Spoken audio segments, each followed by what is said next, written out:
Welcome back to the Pursuit of Progress podcast. As always, this is Adam Lang here with my co host, Ben. And I'm really excited, guys. Today, we're going to be talking about overcoming perfectionism, why perfect prevents progress. So, on the show, we always are working really hard just to help empower you guys to grow, improve, and just achieve more every single day. And I think this is really important to talk a little bit about as far as the misconception of what perfectionism is and whether or not it's ever really achievable and really important to be focused on. If you guys have ever caught yourself maybe stuck on a project because it wasn't perfect yet, well, we're going to talk today just about how we can explore what might be holding you back and why embracing good enough can really dramatically boost your progress. Ben, how are you doing, man? Excited to have you with us again today. Oh, so excited to be here. This is going to be a really fun conversation today. So I'm so excited that we're having this conversation.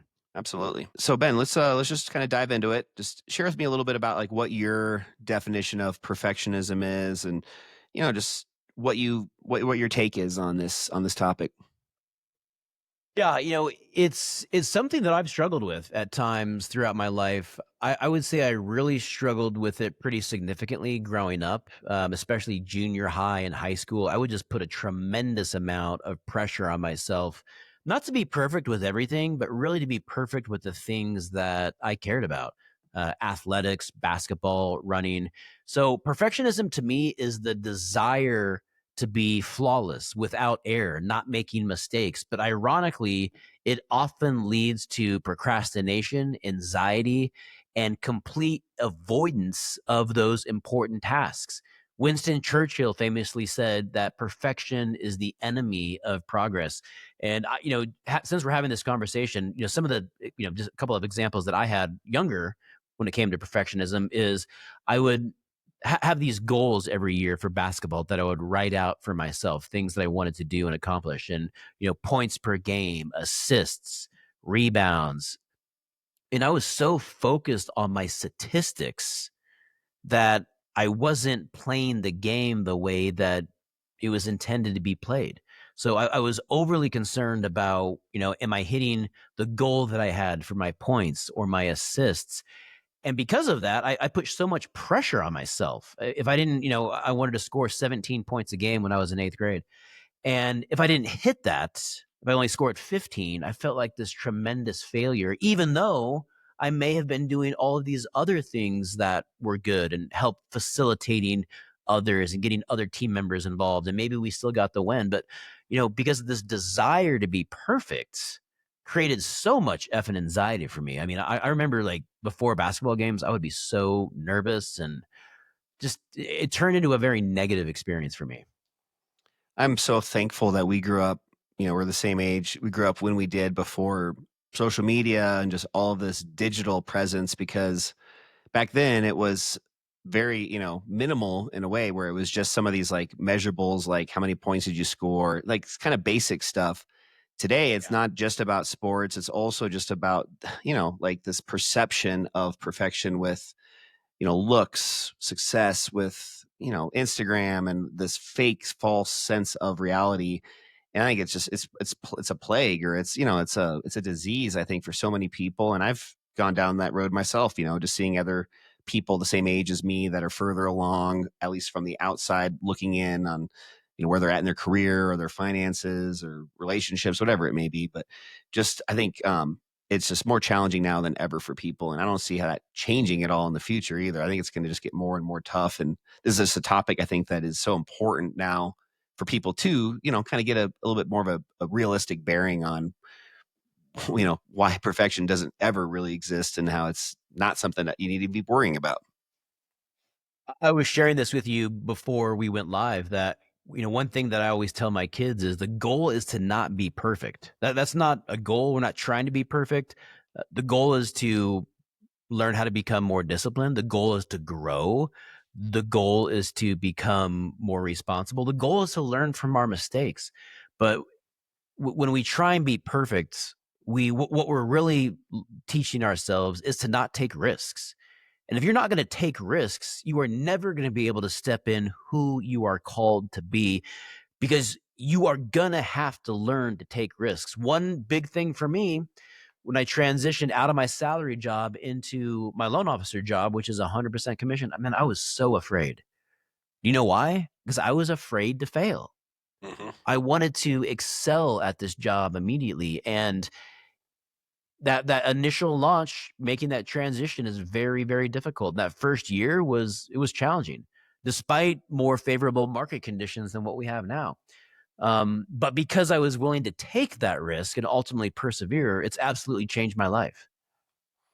And I also kind of want to push back on maybe other people are thinking this too, that we're not trying to make an excuse to give more of a half-assed effort. You know, you still want to be Yeah. giving 100%. It's just a matter of understanding that even at 100%, it's never going to be perfect. You know, even the most famous athletes in the world, we were also talking about this earlier, like Michael Jordan as an example, you know, he still failed more often than succeeded. Or, you know, just there's Yeah. this whole different mindset of what perfection actually is. And you see the highlight reel of influencers or athletes or whoever it is that maybe you find inspiration from, and just understanding that there's more to the story than maybe what meets the eye on the 30-second Instagram reel that you're watching, this, you know, showing off all of their accomplishments. I'm going through some of these same mental exercises with my daughter now that she's in her freshman track season, and she'll sometimes, she has high expectations and high standards for herself, so sometimes she will put a little bit of pressure on herself, but I just have to remind her, I'll ask her these 5 or 6 questions. Did you do everything possible to prepare for today as best you could? And the reason I'm bringing this up is because, to your point, we're not talking about half-assing. We're Mhm. not talking about showing up late or not putting the work in. And so I'll ask, like, did you put the miles in the off season? Yes.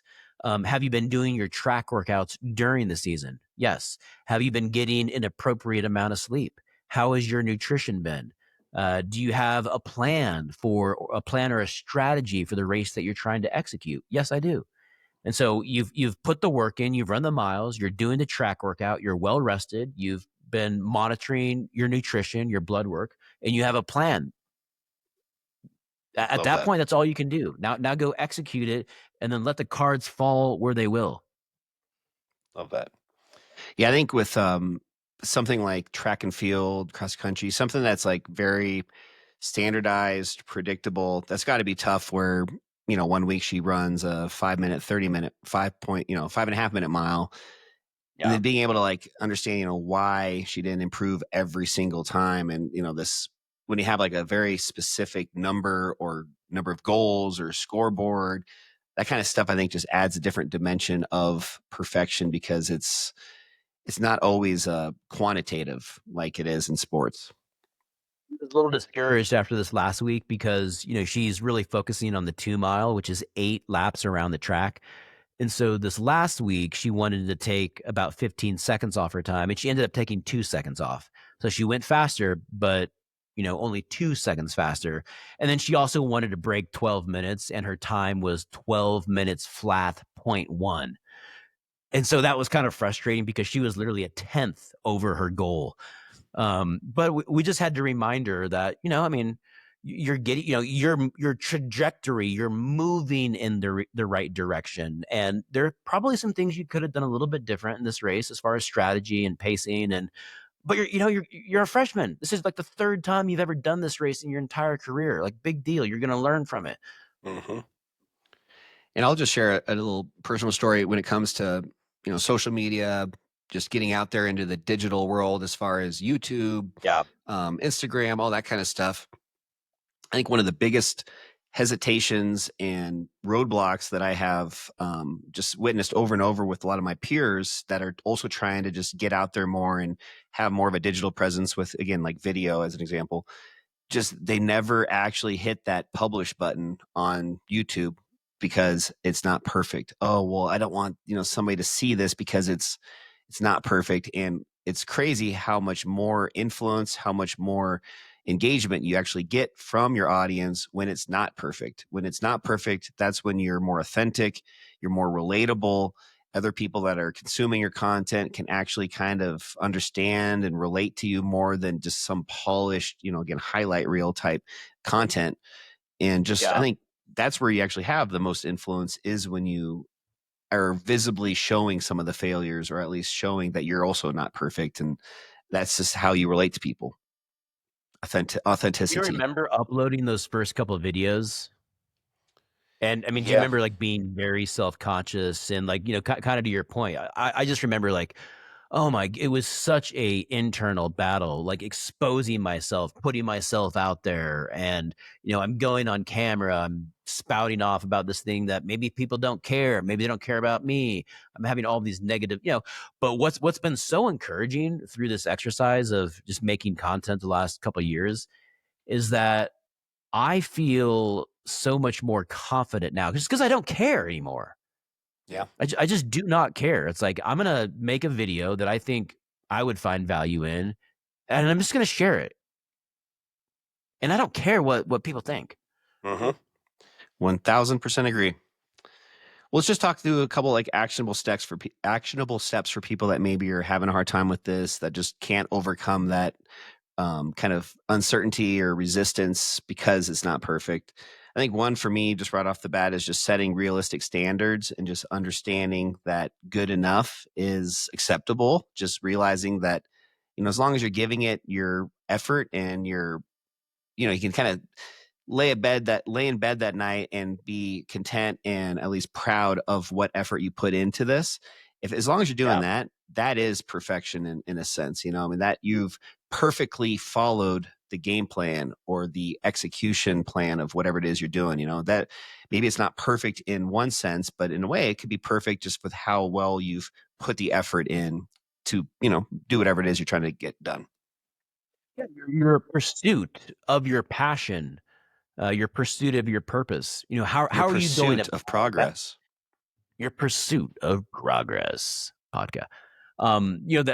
That's what should really be focused on is, not, we get so hung up on the actual result most of the time because that's what we're trained to. But the reality is we should be more focused on the process, our pipeline of habits, and what our activities look like, because that is going to create the result. One of my favorite sports books is by Bill Walsh, legendary San Francisco 49ers head coach. And in that, he talks about champion. This is one of his famous quotes, that champions only become champions once they have behaved like champions for long enough. So when you take someone who's not a champion, but they learn what championship behavior is, which is exactly what you're describing, and they do that for long enough, then the championship will manifest. Love that. And I'd also Um, say, I'm sorry, go ahead, Ben. I'll go ahead. I'm sorry. I was just gonna say also like identifying when that perfectionism kind of hits, when it's the most likely to really come off Yeah. perfectly or at least as high quality as possible, and just kind of being able to recognize that, and whatever pattern or trigger you had to accomplish that, recreate that. So like with me, with being on video with like my YouTube channel, kind of understanding that like certain times of the day, even certain days of the week, when I'm more likely to maybe be in a more outgoing mood, maybe it's just a little bit more self confidence, maybe right after I get back from the gym and take a shower and I'm already kind of a little bit more animated, just kind of being able to audit your lifestyle or your personality and just set yourself up for success and for perfectionism. I'm putting that in quotes if you guys are listening on this podcast, but just being able to just identify these areas where at least you're able to have a higher chance of being at least closer to perfectionism. You're never going to get there, but at least you're setting yourself up as much as possible. Yeah, you're and develop and identifying what those triggers are. Maybe the opposite. Maybe this time of day isn't a good time. Like for me, I found that I enjoy, like you, mornings a lot more. In the evenings, I'm more fatigued. I'm tired. A lot of times, I don't have that same spark. I don't have that same energy. Another important note for me on this would be to really implement strict deadlines to prevent endless revisions. And an example of that, just with like some social media, I'll go through with my editor, and we're doing. I'm going to watch the video one time, and we're doing one set of revisions. We're not going to go back and like take one, take two, go through and do countless revisions. I'm gonna, if I see something misspelled or I see an editing error, I'm gonna call it out that one time, and then after that, after he makes it, it's going live. Yeah, I like that.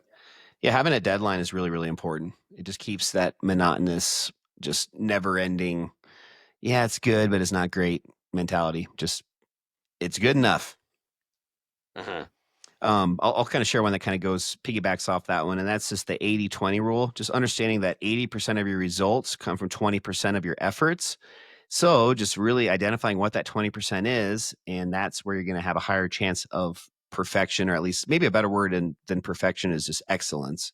Just having a higher level of excellence by Yeah. figuring out what that 20% is.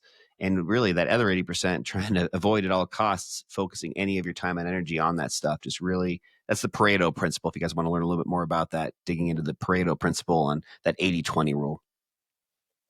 Yeah, I like the idea of being excellent, but not being perfect. I think trying to be perfect, that shouldn't be the goal. And so, reframing that, rephrasing that, which we've talked about in other podcasts, let's focus on excellence. Mhm. And excellence to me is just consistent, sustained, day in, day out effort with a really big vision and a plan to back it up.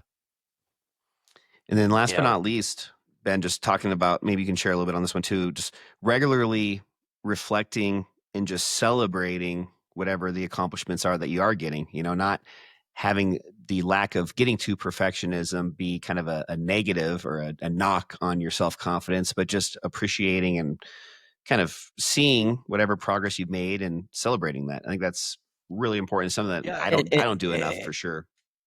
and on that same point, I think a lot of us make the mistake where we define progress as by results.